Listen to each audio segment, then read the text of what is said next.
Welcome to a video where I'll be talking about N8N. First, let's understand what this website is about.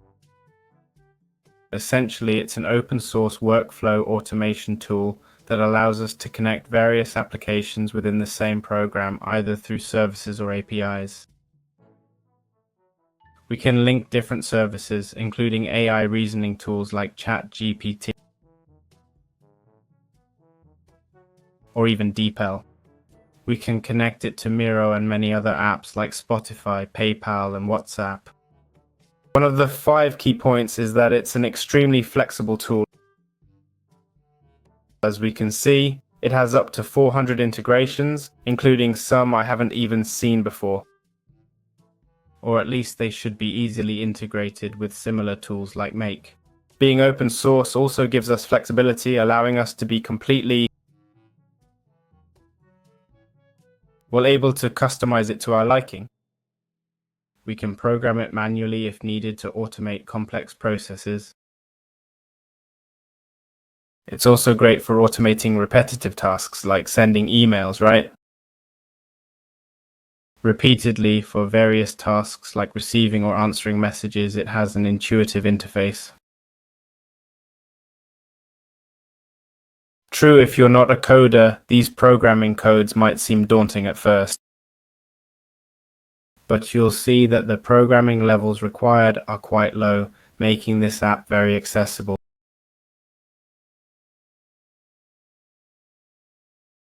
The programming skills you need can be easily covered with these tools or any AI coding assistant. That's essentially what it is. Why should we learn an N8N? I just discovered it and it seems complex. There's code here. Why should I explore this app instead of using Zapier or Make.com, which are other process automation tools with integrations and APIs? And why should I be using N8N? Well, you can self-host it on your own computer, which is a huge advantage. Even if that doesn't interest you, the flexibility to customize your programming is incredible.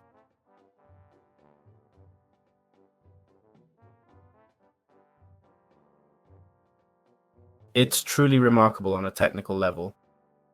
I assure you, if you want to go beyond Make.com or Zapier, this is the program. This is the site, and it has similar pricing, especially the starter plan. And well, beyond having many more integrations than other programs, it also allows us to automate tasks that might take hours of our day or dozens of hours throughout the month, which, if they're repetitive tasks, we can automate with N8N.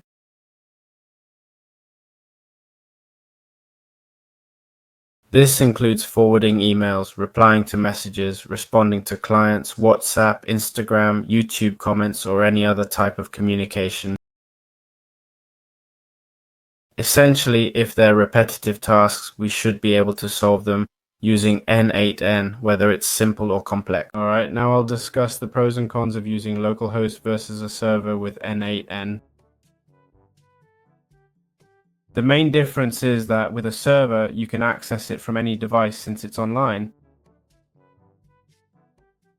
But with a physical server or your own server, you can only access it if it's set up for remote access, which is unlikely if it's physically there. N8N servers are already configured to work with the program, unlike your own server.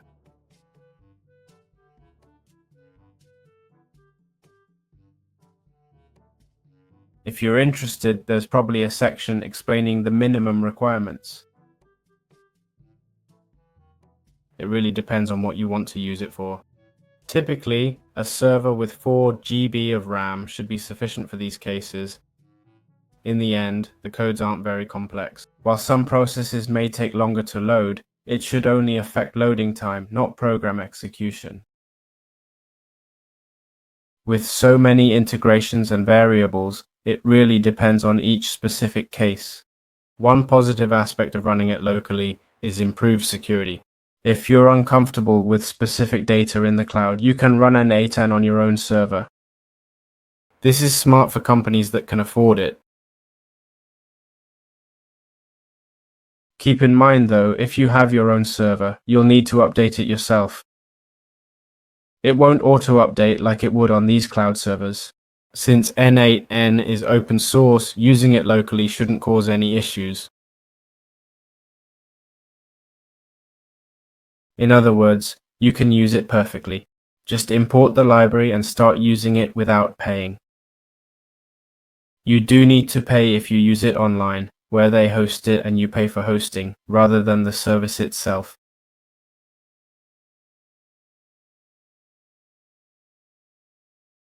They mention self-hosted and ask you to contact them if you're a company and so on. But for normal use, you can use it perfectly fine. If you use it on your own server, you'll have much more configurability and flexibility for various processes you might be interested in.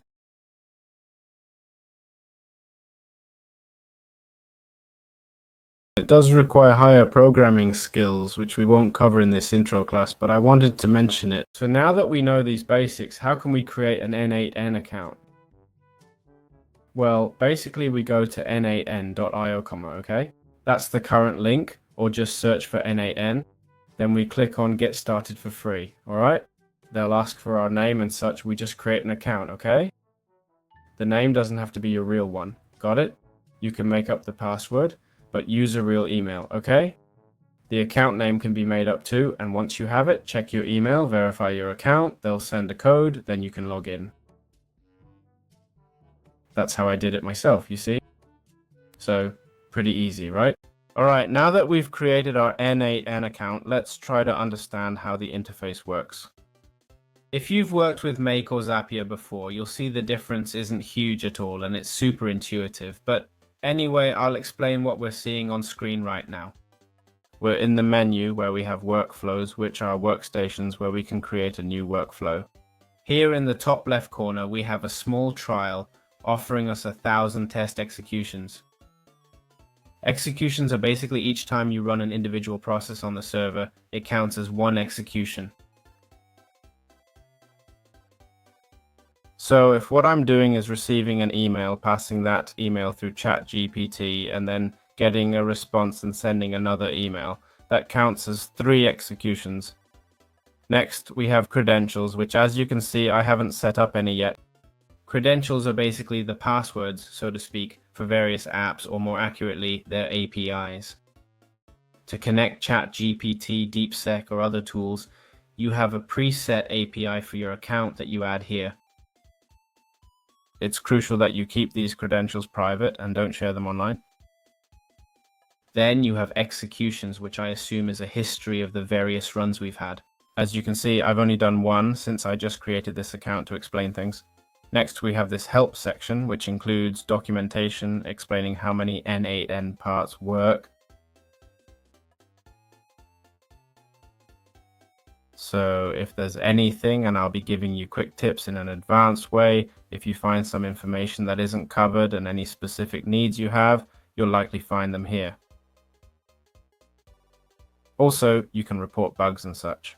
Now for the interesting part, templates. Opening these, we see 1,285 workflow automation templates, and this number keeps growing. There are more and more. As you can see, there are even filters. How can we use templates? For example, this automate content generator for WordPress with DeepSec R1. This template would have been perfect for me a month or two ago. I had to program it myself. We simply select it. As you can see, it's free. Some will be paid though. We're going to use it. I just tell it I want to import it. I can copy the JSON, but I can also import it. So we'll import it. Now it asks for credentials for each process like WordPress, worksheets, OpenAI. If I hit skip, oddly it doesn't show OpenAI, though it mentioned DeepSec earlier. They've lied to me. DeepSec R1, this is OpenAI. Well, here we have the entire process. To better understand the interface, the start button is here. The lightning bolt icon represents the start. If I hit play without credentials, it won't work. But its function is quite clear. First, it collects ideas. It's explained right there. It configures the prompt. It extracts variables from the Excel table. Then it prepares the prompt for DeepSec. We generate the entire post content. We transfer it to WordPress. We add the WordPress API here and we create a WordPress post. It's stated right there. Then we generate an image for the post. We upload the image. We update the sheet to mark completion. That's how it works. It's really quite intuitive. Don't be fooled by the initial settings view.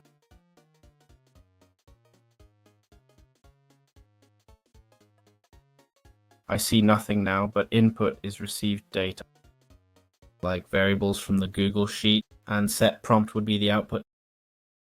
Prompt plus received variables is the result. Let's say we want to add nodes in N8N, essentially starting our project. We click add, then workflow, then personal, but it's not responding. Let's exit this. We'll create a workflow and use the plus on the right to add elements. First, we have the triggers section. The triggers section is basically how we want this script to start. This automation. As you can see, click means we run it manually when we hit play. An app event, like receiving a message, can trigger it.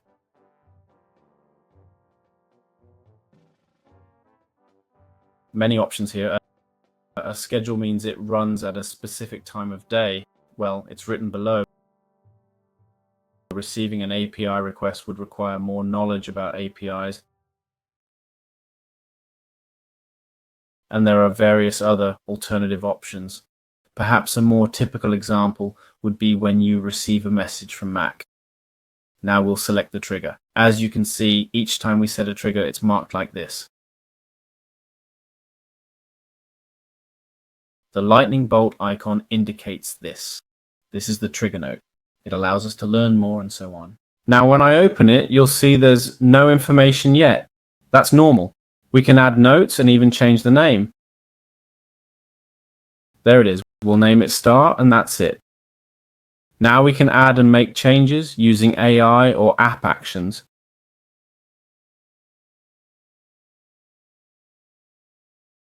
And that's what I wanted to show you.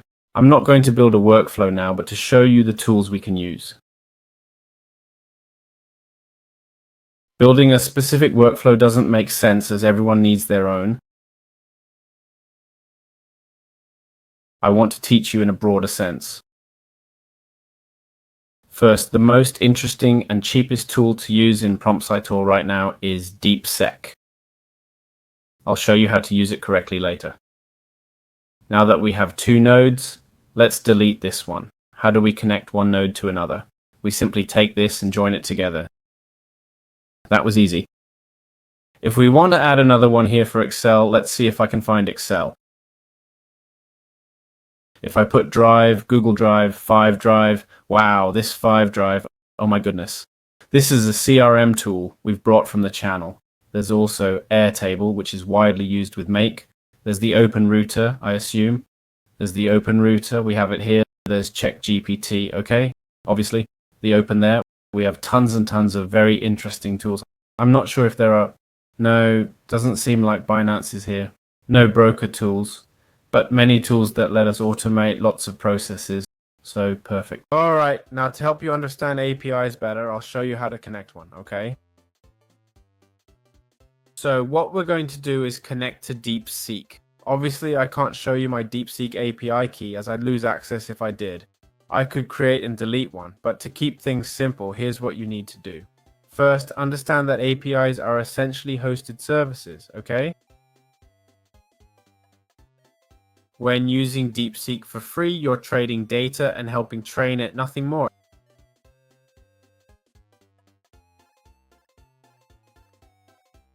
Your computer does some processing, but servers do most of the work. It's a middle ground, right? But with an API, you're letting the servers do all the work on their own. Got it? Without using your computer, in a completely external way.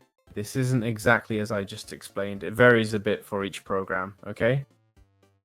But it's usually like that. When you use an API, it's 100% server side, but manual use is a mix of your PC and the server, right?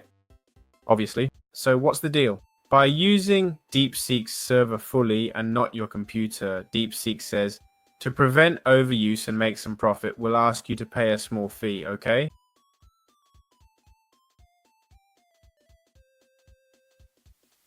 Why am I recommending DeepSeek? Because of the DeepSeek hype? No. DeepSeek is the cheapest text-based reasoning tool, got it? For images or videos, you'll need to use other AI apps or services. But as an example, what you should do now is go to DeepSeek, okay? Search for DeepSeek API without going to their website, alright? Let's go here into DeepSeek API docs, okay? Here you see they mention API key, apply for an API key, you enter, right? And here we'd have basically the window to create an API, okay? We click create new, I won't open it, and from here we'd open this, alright? We click open, okay? As you see, I right clicked and hit open, okay? With enter, it says select credential, new credential, okay? Here's the API key. Can't make it up, not even joking, right? We click save, okay? No, can't make it up, alright? But you put that in and it'd show as saved. I like this, huh? That the username is the same and all. You can also connect from credentials, okay? We can attach anything here. If I search DeepSeek ChatGPT Drive, YouTube, they'll appear, okay? You can put the O2, okay? You can choose whichever you want from here. With this, we could connect the APIs, which is really the key, okay? It's how we can link all the other tools. And now here's the ultimate tip. After all, this is a beginner's guide. I've taught you the basics so you can get started and run your first tests. Maybe follow a tutorial on, like, I want to create personalized emails with something. Well, now you can start experimenting. You know how to connect nodes and APIs. You know that when you open a node, let's do it, I'm on it. When you open a node like this one, you see the input, info you receive, and output, info after prompt setup. You might say, you didn't teach us to set up prompts. Each tool has its own configuration. I can't teach you everything, obviously. Besides, it's super intuitive. I mean, come on, I'm sorry, but it says prompt here, name there. You input the name. Plus, you can test it if it doesn't work. Here's a test step for you to try out. You've got different configurations here too. As I said, you'll see all this later. But if you're beginners, I suggest not coding. You might ask, what kind of advice is that? Of course, you can code if you want to. For very specific cases, coding is fine. But first, check the templates section I showed. There are 1,285 workflow automation templates. With 1,300 options, you'll find what you need.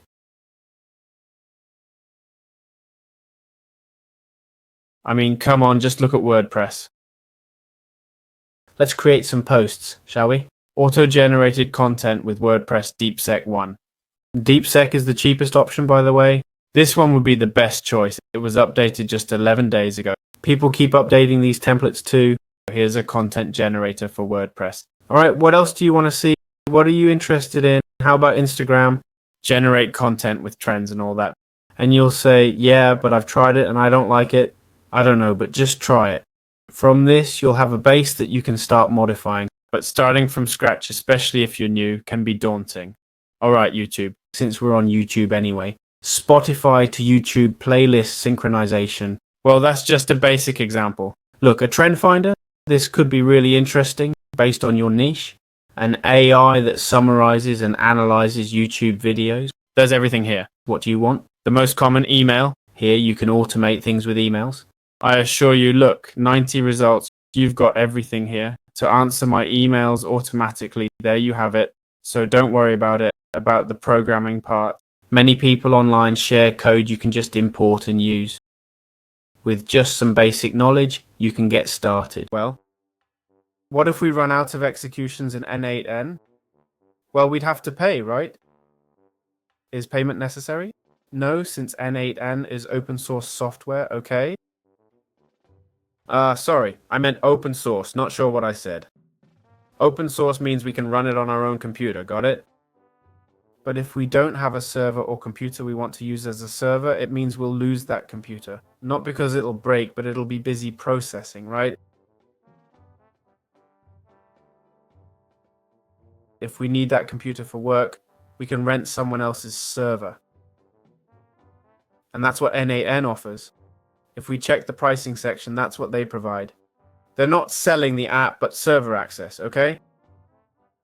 I repeat, before you say N8N must be paid for. You think they'll have $2,000 computers running for free? Well, I get it, I can understand. I have a server and I get why they charge so little. They charge you 20 euros a month. Obviously, these servers are for many web users, so it's profitable. I have a server just for me that runs all day, you know? So there you have it.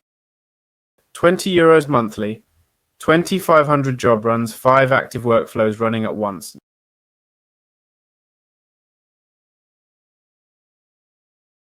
Not much. For 20 euros, make.com might be more effective. I'm being super transparent here, as you know. We have the Pro plan for 50 bucks a month. Make's plan was 30, I think, that's why. But Make gave 10,000 workflows for 30, not 50. That's worth mentioning too. But it allows 15 workflows and project sharing, which is quite impressive. 20 concurrent executions isn't bad at all. Very interesting indeed. And then we have the management tier, right? For businesses that need more, there's a Contact OS option. So that's how N8N's pricing structure works. It's reasonably priced for the time these programs will save you. Take a look and review it yourself. I hope you found this basic guide helpful. See you in future videos. Whatever you do, keep at it. Bye for now.